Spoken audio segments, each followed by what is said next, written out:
Welcome to Let's Talk Health. I am Dr. Santosh Kumar, consultant neurologist at Star Hospital, Nanak Ramguda. Today we are going to discuss about dementia and most common is Alzheimer's disease. And we have along with Dr. Osman, he is also consultant neurologist at Star Hospitals, Nanak Ramguda. So dementia is commonly seen in aged population, and the term dementia is a generic term where it refers to a group of diseases which affects the brain that causes problems in thinking and memory issues along with some behavioral changes. So this is very common in elderly population, especially after 65 years of age. The incidence in India is around 7.4% of the population will be affected by these type of issues, and in India almost 90 lakh individuals, that is it goes to 78 percentage of 65 plus aged population. So 90 lakh population in India is currently living with dementia. So Dr. Usman will elaborate the symptoms of dementia. Yeah. So there are different symptoms of dementia that will help us to recognize how to identify a person suffering with dementia. So first is they will develop the memory disturbance or thinking problems, and they will have difficulty in speaking. Like they will find difficulty in finding a right word while speaking, and difficulty in writing, and difficulty in understanding the speech. They will also have a difficulty in performing certain tasks like paying the bills or maintaining the check balance. And also they have difficulty in attention, and also orientation to time and place will be impaired in these people. And they will have difficulty in reasoning.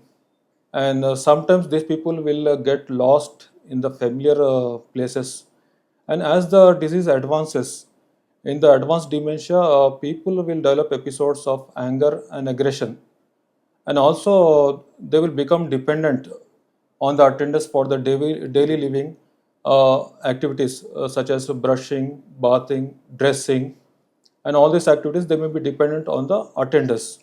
And as the dementia advances, they may also lose bowel and bladder control. They will have urinary and fecal incontinence, and these people see things which aren't there, and they believe the things which are not true.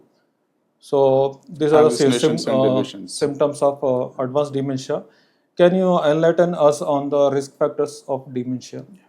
The risk factors, the biggest risk factor for dementia is age.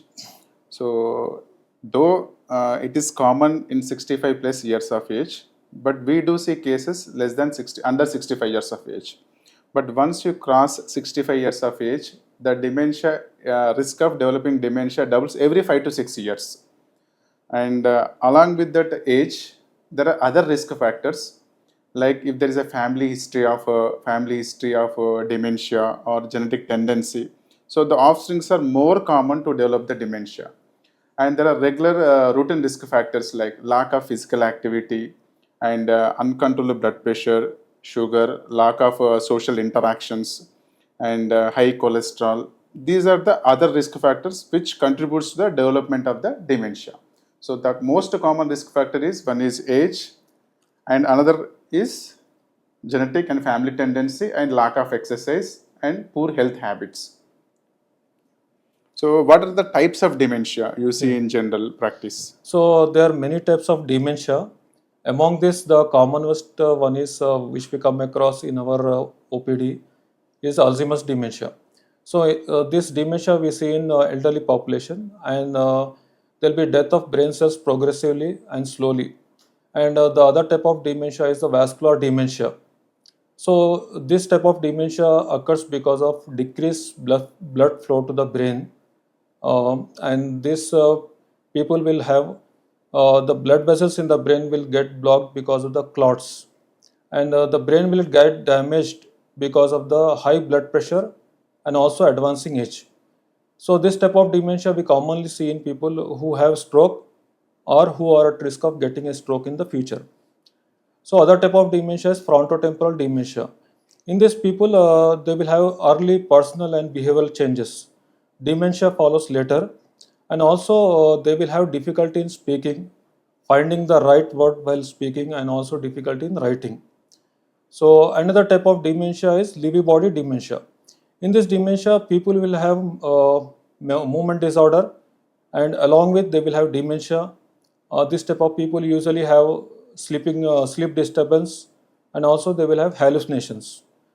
So another type is Parkinson's disease dementia. Usually, this dementia we see in people who have Parkinson's disease. Uh, they present with a tremulousness, stiffness of body, and slowness of movement. And as the disease worsens over a period of time, more than 2 years, some of these people develop dementia. And there are other types of dementia which develop because of multiple factors like trauma to the brain. And there is separate subset of dementia which is known as rapidly progressive dementia, which we see in people having various metabolic disturbance like thyroid related problems or electrolyte disturbance or autoimmune encephalitis, paraneoplastic encephalitis, or some brain tumor or infection. These are rapidly progressive dementias and they have good treatment. So these are the various types of dementias. So can you tell us when to see a doctor if a person suffers from dementia? Yeah.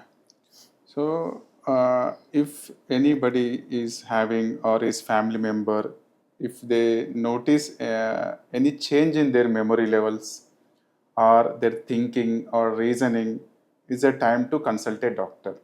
Especially if they cross 60, 65 years of age and they are facing day-to-day problems like in day-to-day activities, then definitely we have to consult a doctor. And is there any diagnostic tests Yeah. to confirm or exclude the dementia? Yeah. So usually the diagnosis depends on the type of dementia, and when the patient comes to us, we ask questions to find out how much memory disturbance or thinking problem patient is having, and we assess the scores like MMSE score or MoCA score will be there, and depending on that we can know the how much severity of dementia person is suffering with, and we also order some tests like MRI brain or CT scan of the Yes. brain, and from this MRI, we can exclude the other causes of dementia like tumor Yes. or any infection. And we can also know different types of dementia from the MRI scan or CT Yes. scan. So, and we do some lab tests apart from this imaging. Like routinely, we do vitamin B12 levels, thyroid levels, and we do special individualized test based on a particular case. So, can you tell? So, in general, the diagnosis mainly based on history and the clinical assessment and added with the imaging and lab tests. Yeah, yeah. So, can you enlighten us on the treatment of dementia? What are the various types of Yeah. treatment of dementia and various types of dementias? So there are different types of treatments were there for dementia, both pharmacological and non-pharmacological. So the treatment depends on the type of dementia. Suppose if there are reversible causes for dementia like B12 deficiency and thyroid hypothyroidism, sometimes they can present like a dementia. So if you correct the underlying etiology like B12 supplementation and thyroid supplementation, so then people become normal. These are called reversible dementias, but most of them are irreversible dementias like Alzheimer's disease, Dr. Osman told Alzheimer's disease or frontotemporal dementias or Parkinson's disease. So each disease has different type of treatment. For if you see the Alzheimer's disease, so there is no curative treatment, but whatever the medications we give is to for the symptom control. Like if they have there is an anxiety, depression, we can address those symptoms. And if you see the vascular dementias, where there is a strokes, multiple strokes that can lead to the dementia, in those cases, the main focus is to control the blood pressure and to bring the cholesterol levels and sugar levels to as normal as possible to prevent the further brain damage. So, and if you see the Lewy body dementias, the other types of dementias, where mainly focused on the controlling the or improvement in the psychiatric symptoms. So, it's depends on the type of dementia we'll treat. And So, next is like these people of dementia are at risk of falling frequently. yes. So, we should concentrate and focus how to make them safe. So usually they will have recurrent falls. In this case, we have to see that in the home there should be rug should not be loose. That is, mat should be well Yes. tugged, and doormats should be have anti-skid precautions. Anticipate.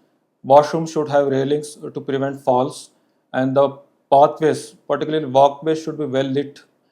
And we should keep this loose wirings and cords well tugged, and the patient should be provided with loose and comfortable clothes and shoes, which can be easily they can wear easily and they can remove easily comfortably. And also these people of dementia, they are at risk of wandering and getting lost from the home. So we should keep the main door of the house always closed, and we should closely monitor these people, and we should always keep some identity along with them, because once they get lost it will be very helpful. And these people of dementia are also at risk of injuring themselves and injuring other people. So we had to keep the cabinets which contains dangerous items like Yes. any sharp items or medicines. Uh, we should keep them, provide them with some safety measures like locks, locks, and So, also stoves can be provided with some safety covers. so family members and caregiver role is very important Yeah. in day-to-day activities. So how do we prevent these dementias? Are there There any are definitive there are measures? no proven ways to prevent the dementia, but healthy brain lifestyle choices. If you practice throughout your life, especially after the mid age, definitely the risk of developing the dementia is less, and you can keep your brain healthy, like regular exercise and eating healthy foods and social interactions, volunteering in day-to-day activities like social events or religious events. So they will keep them active. So definitely the risk of dementia will come down, or at least we can slow down the progression, or we can delay the onset of the disease.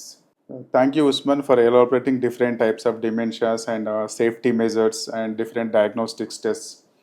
And in a nutshell, dementia is very common in nowadays, and especially in the aged population. And these people need definite family support and caregiver support. And if any person in their family or in the close relative is having these symptoms, like memory issues, problem solving issues, or thinking, reasoning, many people think that this is a normal aging process. But if these problems is affecting their day-to-day activities, so it's the time for them to take to the doctor, because many we see in our OPDs is they think that it's a normal aging process. So by that time they come to the doctor, so they will have the moderately severe or severe dementias. So hope that you're understanding what we had discussed. So try to catch this patient as early as possible and get to your doctor. What do you say, Dr. Usman? Yeah, as we have discussed, so not we should remember that not every memory disturbance is a dementia. We also come across people who are elderly and who have some sort of forgetfulness, which is normal for the age. This we have to keep in mind. And whenever anyone of in our family or any friend of us develops dementia, we have to immediately consult the doctor, because there are some types of dementia which can be Treated. which can be treated. Treated, and we can Yeah. improve the quality of life even though in irreversible dementias like Yeah. Alzheimer's disease and other types of dementias. Yeah, thank you, Dr. Santosh, for enlightening us with the dementia, details of dementia, and thank you, everyone. Thank you. Thank you, Thank everyone. you.